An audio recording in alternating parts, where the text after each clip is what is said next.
excellence and creativity of Japanese products. O, diba?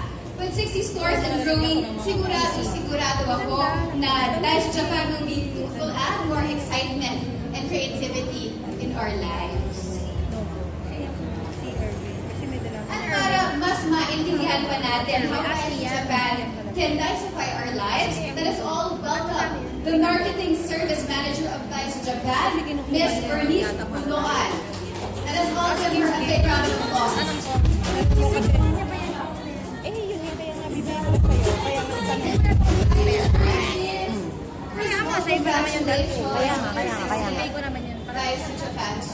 Thank you, Meg, and I would like to welcome everyone here at our 60th store in Uptown Center. We are very excited to share with them our wide range of items, and we are very excited to Daisify your life.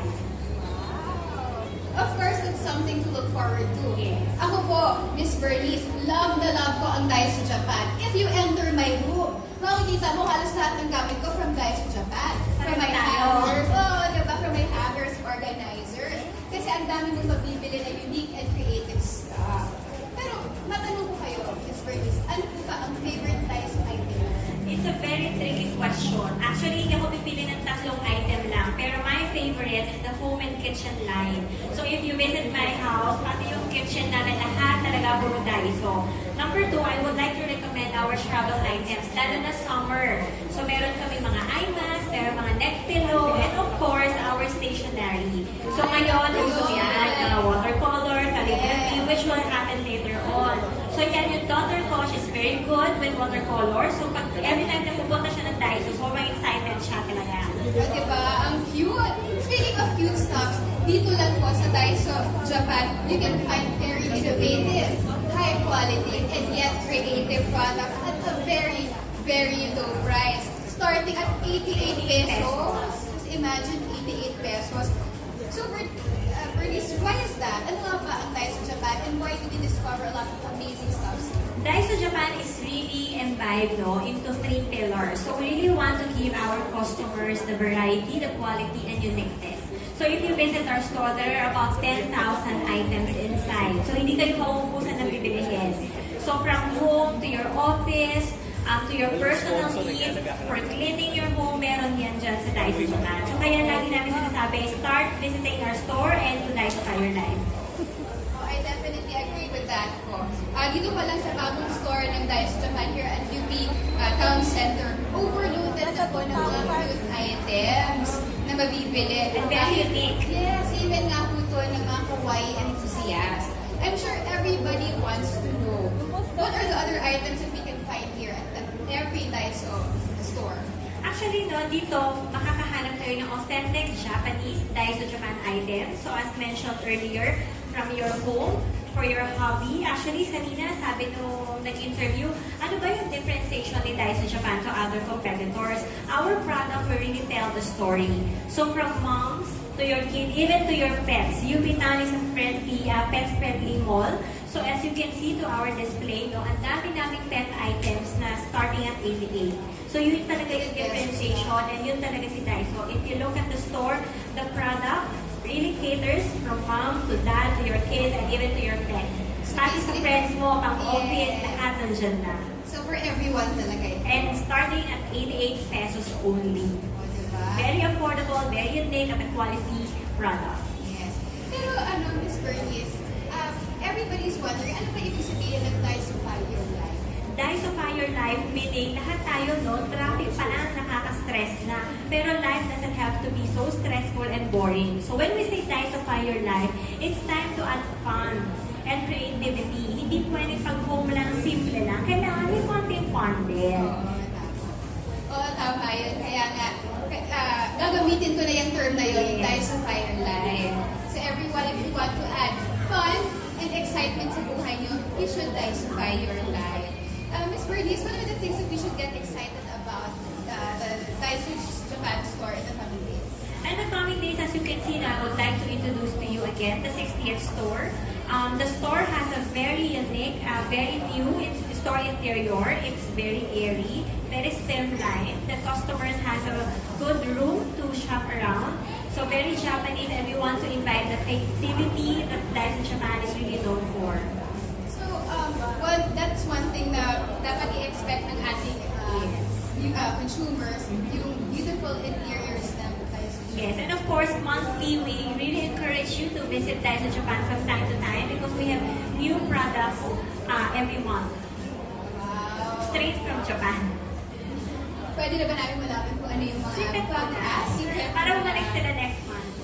So I'm sure that, you know, because of this beautifully interior store, it will be a breeze shopping at Daiso. Very easy kasi nga, di ba, Daiso your life. So, dapat shopping, hindi dapat stressful. Dapat fun pa din yung pag-shop.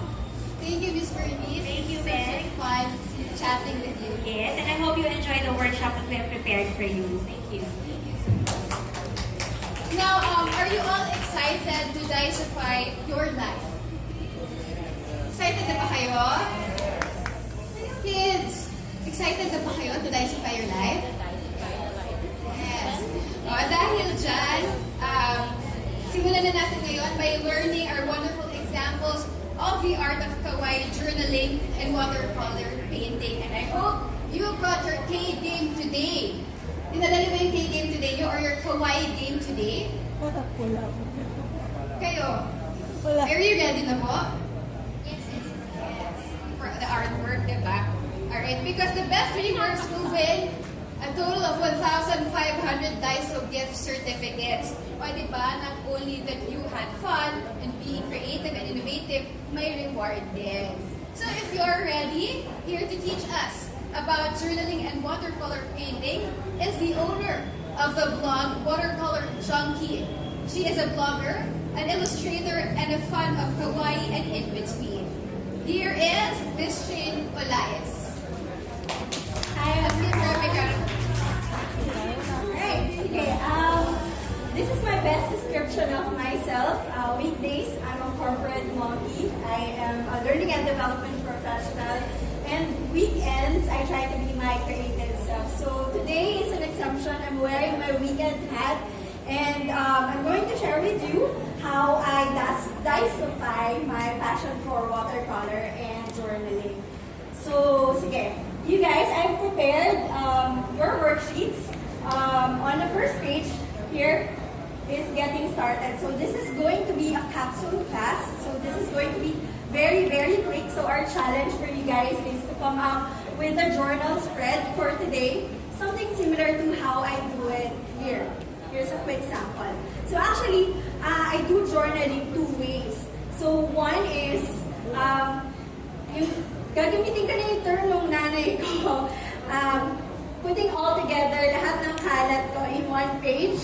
And another type of journaling that I do is purely watercolor painting, but mostly doodle work.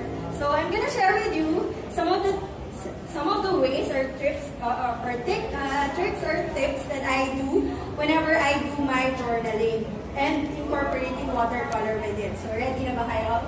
So on the first page, you can see here, these are my essentials or watercolor junkie journal essentials. So the first thing, of course, is I would recommend that you keep a journal. So another thing about keeping a journal is it will help you monitor your progress. So as you can see, this is my watercolor journal, watercolor sketchbook. It has to be a watercolor paper. So yeah, so I can actually see from here how I've been progressing over time. So yeah. And this is my supposedly daily journal. So I support local, so it's a local brand. And I try to commit to it on a daily basis. But then, I do have some backlogs as well.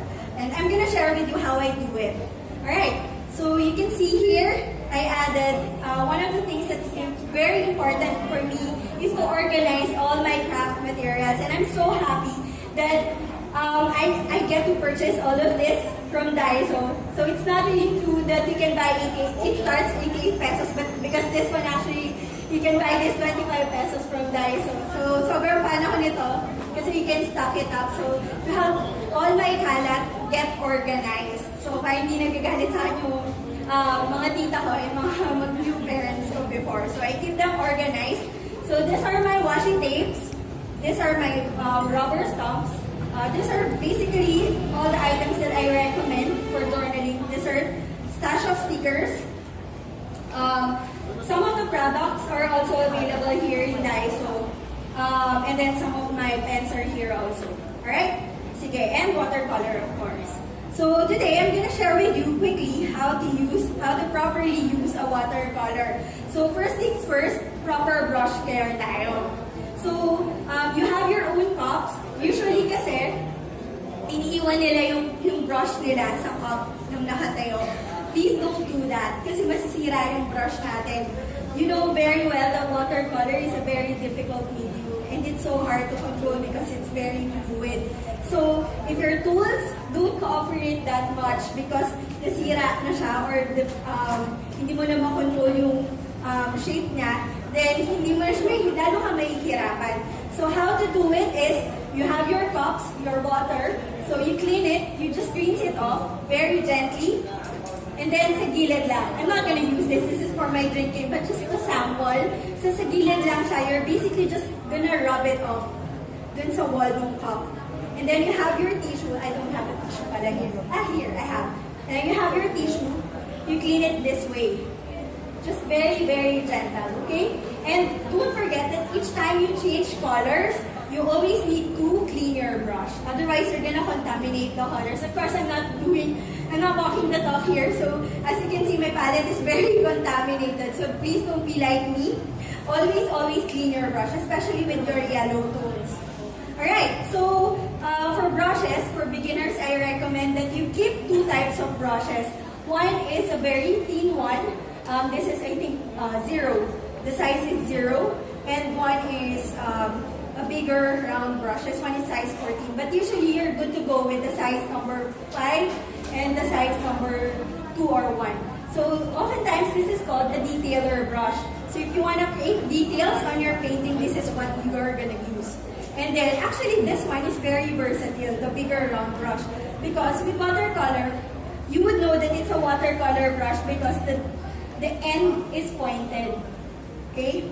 So, usually, I have another type of brush. This is mop brush. This is a traditional brush actually. So, as you can see, parang scattered siya. But when you put water on it, pointed na siya. This is very versatile kasi mop brush can load so much water in it. So, mas madali mo siyang magagamit. So, this is an artist grade. I think Daiso also have watercolor brushes. So, feel free to explore. I think may flat brushes din sila that you can use. So, for starters, eto na. Can you guys get your brush? You have your watercolor with you. So, make sure na also this palette is from Daiso. Inanap ko to. So, if you do know kung saan brush meron nito, please let me know. Kasi I need to hoard this for my classes. So, I really, really like this palette because it's very convenient. I can keep my paint here. And then, it's a travel palette for me. So, I really like this one. So, what I would recommend that you do is, you get a paint, pick up color, whatever watercolor paint you like. And then, put it on the palette. So, make sure na you transfer the color on your palette. So, I'm gonna pick yellow and then mix it with my other paint here. Okay?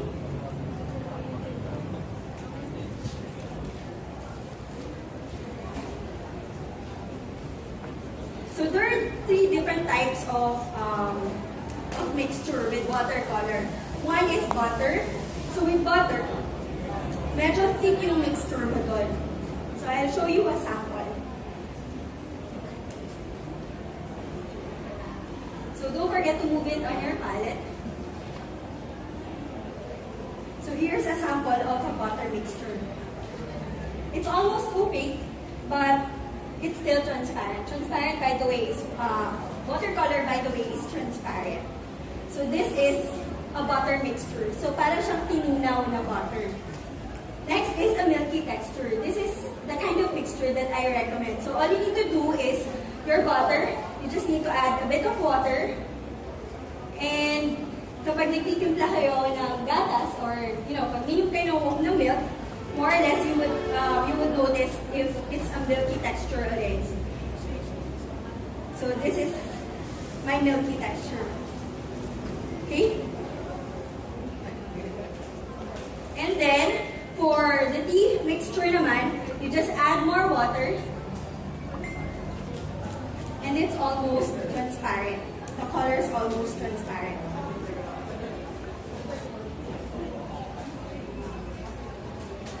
Like a tea mixture. So for this class, let's focus on using the milky texture. Kasi ito yung pinaka-recommended and ito yung pinaka-blendable type of mixture. So we're gonna do a flat wash. This is the most basic wash. So when doing a flat wash, using your milky texture, all you need to do is just make sure that the paint is evenly applied. Okay?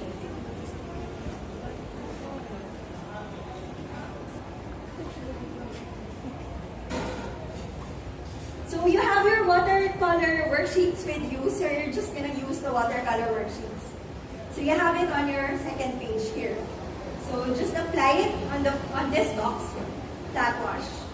Alright? So just make sure that it's evenly applied. And if it's not evenly applied, you just add more water. Okay?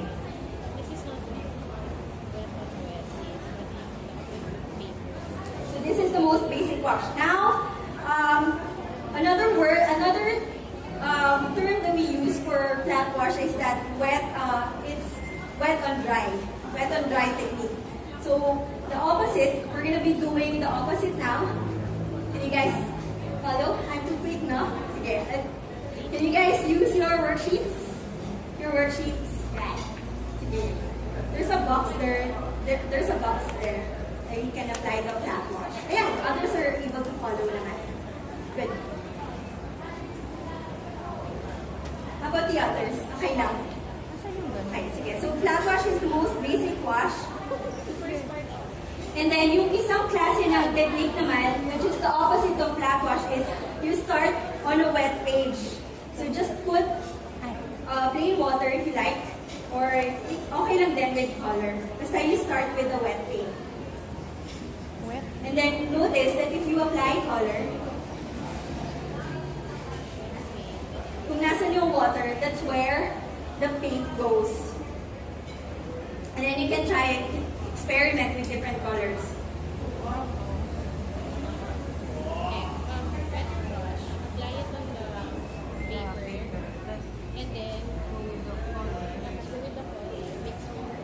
So this one, it can be a good backdrop or background.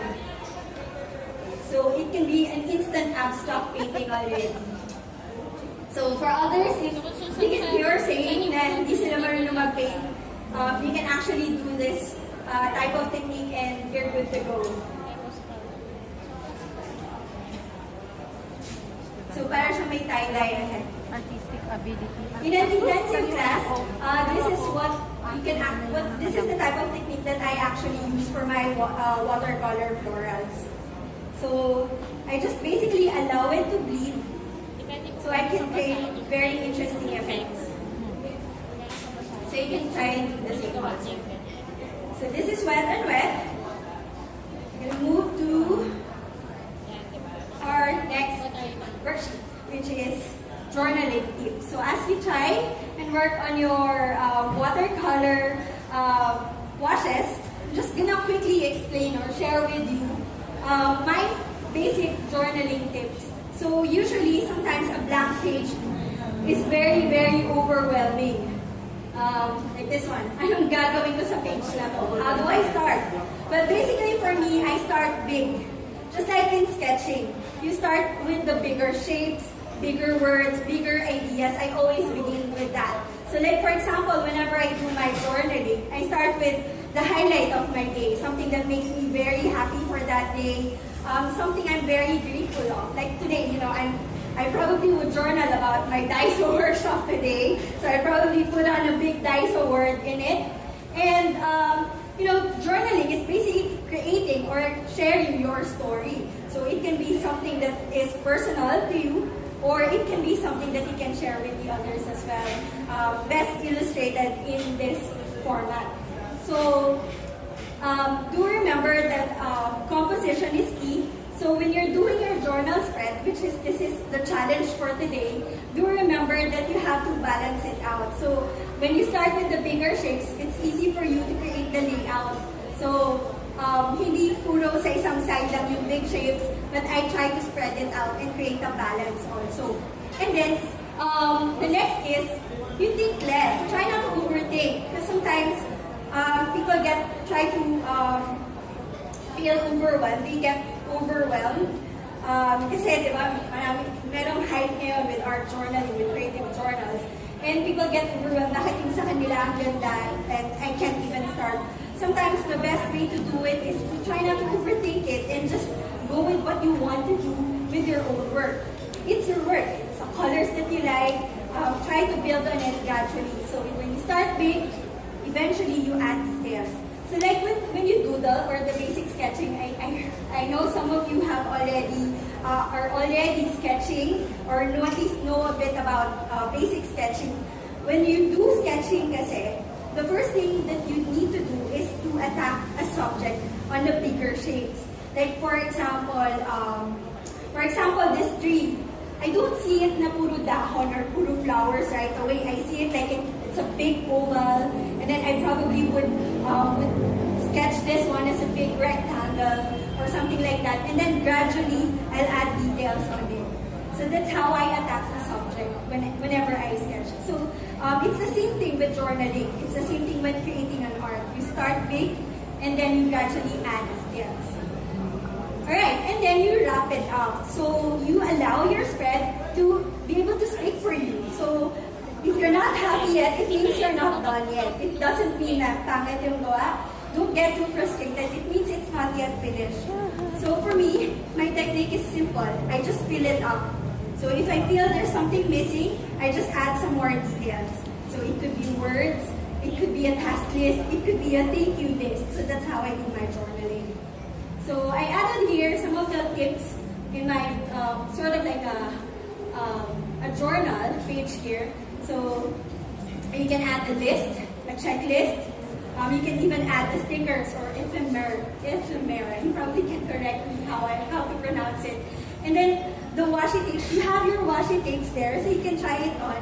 I think it's not a washi tape. It's fabric tape. So you can try it on. You have your journals here. Daiso provided you a journal, so you can start exploring how to apply the washi tapes also. You can how to incorporate the washi tapes on your journals. So with me, as you can see, I do overlap washi tapes.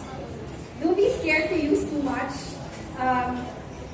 because that creates an art also. And then I also use it as a border, or ginagamit ko rin siya para idikit yung mga ephemera or some of the items na I do wanna remember. Obviously, I love chocolate, so and I limit myself with my chocolate intake, so I try to remember it. That's why I stick on a chocolate wrapper here as well as part of my journaling. Alright, sige, I'll move to, so that's my journaling tip. I'm going to move to some more watercolor techniques, basic watercolor techniques. So often, this is a favorite, a participant's favorite, kasi ito pa lang, background na siya, good background na siya. So again, I'm gonna start with a dark tone. So this one, for this particular technique, you're gonna need a tissue here. So you're gonna need to constantly clean your brush. So I have it here, very handy. So I'll start with a dark tone, and then I clean my brush, and then I go down, creating that gradient effect. So this is gradient wash. So basically, you just clean your brush. So you start with dark, and then clean your brush, and then move down. So you can have it have the colors fade as you go along. Alright, and another technique to use for gradient washes is to use two colors. You're gonna use color blue on one side, clean my brush, then use yellow at the bottom. Clean my brush again, and then marry the color in between. So you can see you're creating another hint of color, which is a color green, which is the result of your blue and yellow, of my blue and yellow. So you can pick any color that you like and create really interesting gradient effect.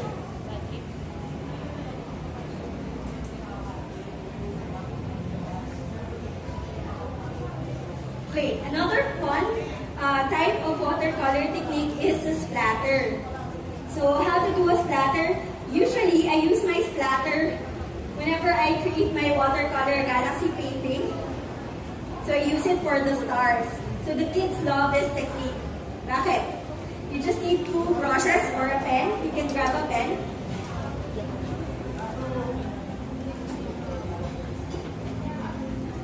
And I'm gonna go ahead and grab another brush. So some of you already know how to do a splatter. It's as simple as doing a splatter here. Others just do fingers, or others use toothbrush. So either, okay lang. As long as you're creating the same effect. So for me, I feel that my artwork is not complete without a splatter. So for me, it adds spice to my work. So pag walang splatter, baka hindi yun yung work ko.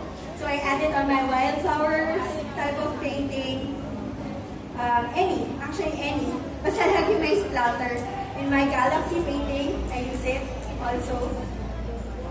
So, splatter is the best way to go. You can use it with your journaling as well. Sige, I'll go ahead and stop muna. I have time